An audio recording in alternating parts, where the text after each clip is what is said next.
Apakah sekte pengabdi setan benar-benar ada di dunia nyata? Jika Anda browsing di Google, yang akan Anda temukan adalah Freemason, Illuminati, dua organisasi yang memiliki visi dan tujuan yang sama, hanya berbeda tahun pendiriannya saja. Freemason adalah organisasi yang lebih dahulu eksis di zaman old, lalu kemudian organisasi ini dianggap terlarang di berbagai negara, hingga kemudian muncul organisasi baru yang disebut Illuminati, yang bergerak secara senyap tanpa diketahui di mana markasnya, siapa anggotanya, apa program-programnya. Berbeda dengan Freemason yang dulunya secara terang-terangan membentuk organisasi dan mendirikan gedung-gedung pertemuan di berbagai negara. Lalu apakah orang-orang ini memang adalah penyembah setan yang suka melakukan serangkaian ritual penyembahan setan? Menurut saya sih tidak. Jikapun ada, itu hanyalah sebagai simbol pergerakan dan aksi keren-kerenan saja. Karena organisasi ini kabarnya memang beranggotakan orang-orang yang tidak bertuhan dan bertujuan ingin menghapus keberadaan agama di dunia.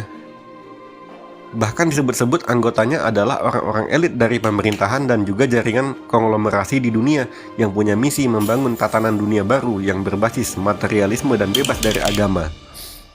Kembali ke soal sekte pengabdi setan yang melakukan serangkaian ritual penyembahan setan. Saya menyimpulkan, sekte seperti itu memanglah beneran ada. Entah sekte tersebut berdiri sendiri atau sebagai bagian dari Freemason Illuminati, yang jelas eksistensinya memanglah benar-benar ada di dunia nyata. Jika selama ini kita mengenal ada nabi-nabi atau utusan Tuhan yang mengajarkan kebenaran melalui kitab-kitab suci, iblis pun juga ada yang mengajarkan kebenaran dan dituliskan pula pada beberapa kitab. Kalau dalam kepercayaan Islam, ajaran iblis yang dituliskan tersebut diistilahkan sebagai berita yang dicuri dari langit. Dari sini akan muncul pertanyaan, kok Tuhan bisa kecurian? Menurut saya sih ini cuma masalah pembahasaan saja, agar informasi dari Tuhan mudah dicerna oleh pemahaman manusia. Yang aslinya, peristiwa-peristiwa yang terjadi di langit itu adalah sesuatu yang di luar jangkauan pemikiran manusia. Tuhan sendiri yang menjelaskan di Quran bahwa pengetahuan manusia terbatas. Ada hal-hal yang hanya bisa diketahui Tuhan saja, sedangkan manusia tidak akan mungkin bisa mengetahuinya. Oke, kita kembali ke pembahasan soal kitab ajaran iblis. Jadi di masa lalu, tepatnya di era Mesir kuno atau Mesopotamia, iblis juga mengajarkan ilmu-ilmu kebenaran dan dituliskan di kitab-kitab. Dan umumnya kitab tersebut berisi tentang trik sihir, alkimia, mantra-mantra, ramalan-ramalan berdasar zodiak atau kartu tarot. Sedangkan iblis yang mengajarkannya dikenal dalam catatan sejarah sebagai Dewa Thoth, salah satu dewa yang dipuja di Mesir kuno. Iblis ini juga menyaru sebagai nabi dan mengklaim dirinya adalah utusan Tuhan.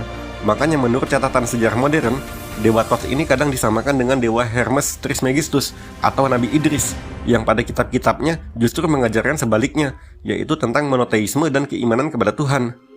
Jadi, semua ilmu-ilmu hitam dan ilmu-ilmu sihir yang ada di dunia, sumber awalnya adalah berasal dari kitab-kitab ajaran Dewa Thoth.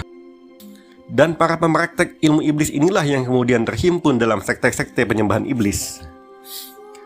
Selain yang berasal dari golongan pempraktik mantra-mantra yang diajarkan iblis, ada pula sekte yang menjadi penyembah iblis oleh karena tidak menyadari bahwa kepercayaan yang dia anut sebenarnya lebih dekat pada ajaran iblis dibanding ajaran Tuhan, yaitu golongan orang-orang yang saat ini sedang menunggu kemunculan Mesias bermata satu, yang dalam keyakinan kita, Mesias tersebut sebenarnya adalah Dajjal.